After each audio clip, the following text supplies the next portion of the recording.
കാറ്റുമേലഞ്ചാറ് അപ്പൊ പന്താടി പോൽ കാറ്റിൽ പതിങ്ങി പറന്നു വന്നേ അടങ്ങിക്കണമെന്ന് സംസാരിക്കാണ്ടൂടെ? ആരാണ് ആരായിട്ട് സംസാരിക്കണ?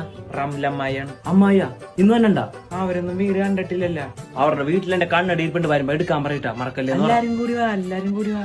പറ, മറക്കല്ലെങ്കിൽ പറ. പറ ഉമ്മൊന്ന് പറ ഒന്ന്. അയ്യോടി ബിരിയാണി ഒന്നുമില്ല, ഇറച്ചി ചോറ വെച്ചേക്കണം. ലാസ്റ്റ് പറ എന്റെ മുത്തലിബേ. അയ്യോ കാരനാണ് വന്നത്. പറ, എടുക്കാൻ പറ. പറ ഉമ്മൊന്ന് പറ. ഉമ്മൊന്ന് അങ്ങനെയാണ് വന്നത്. പറ പറ. പറയാ കൊച്ചും കൂടി വന്നണ്ട. ആ നന്നായി. അപ്പൊ നിങ്ങൾ എന്താ എത്തിയിട്ട് വിളിക്ക്. ആ